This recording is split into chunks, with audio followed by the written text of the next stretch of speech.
My name is Emily Hart, and I have no reason to lie to you. I was a 29-year-old nurse at St. Vincent's Medical Center in upstate New York. I've never been superstitious. I don't believe in ghosts, demons, or the supernatural. But something happened in February 2023 that I can't explain. And no one, not even my closest friends, believes me. I'm not here to convince you. I just need to say it. This all started on a Thursday night. I was on the night shift, 7 p.m. to 7 a.m., the kind of hours that blur time and memory. We were short-staffed, as usual. Floor 6, geriatrics and long-term palliative patients, was quiet. Too quiet. I remember checking in on Mr. Alvarez in room 614.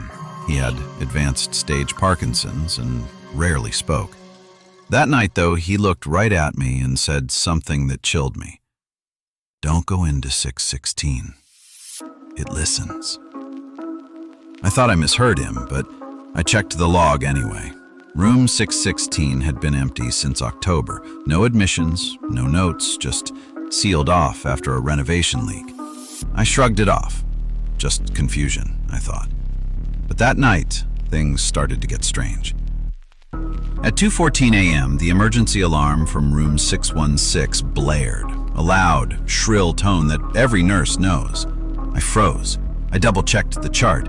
616 wasn't active. I asked Helen, the ward's head nurse, if someone had moved a patient there. She looked at me blankly. "That room's offline. No bed, no monitors. It shouldn't be wired in."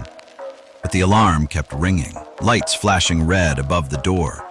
I walked down the hallway, heart pounding, the tiles under my shoes echoing too loudly. I reached the door. It looked normal, no light from under the crack, but something made me hesitate. The alarm stopped the moment I touched the doorknob. I opened it. The room was empty. No bed, no IV poles, nothing but a folded wheelchair against the wall and a half-unboxed heart monitor that looked like it hadn't been touched in months. The air was heavy, still, like it hadn't been disturbed in years. I stepped inside. My skin prickled. Just then, my radio crackled. It was Helen. "Emily, where are you?" "Room 616. The alarm went off." Silence. "Emily, there is no 616. That room was sealed and renumbered after the incident in October. It's not supposed to be on your floor anymore." "What do you mean?" "I'm standing in it." I turned back toward the door. The hallway was gone. Just blank white wall. Panic surged through me. I pounded where the doorway had been. My fists hit drywall. I turned back to the room, and the heart monitor was now on, beeping, rhythmic, steady. A voice, low, male, labored, came from the intercom speaker that hadn't been connected moments earlier. "We remember." I blacked out. They found me on the supply room floor 3 corridors away at 3:19 a.m. I had a mild concussion, fractured wrist, and signs of physical restraint on both ankles. There was no sign I had ever been near 616. But here's where it gets worse. The hospital's blueprints no longer show a room 616. It's not listed in any current or archived floor plan. But I checked a print copy from a binder in facilities. 616 was real. It was sealed after a patient disappeared in October 2022. No discharge, no code, just gone. Security footage shows nothing. 1 second he's in bed, next the bed is empty. The feed cuts to static for exactly 11 seconds. I don't work at St. Vincent's anymore.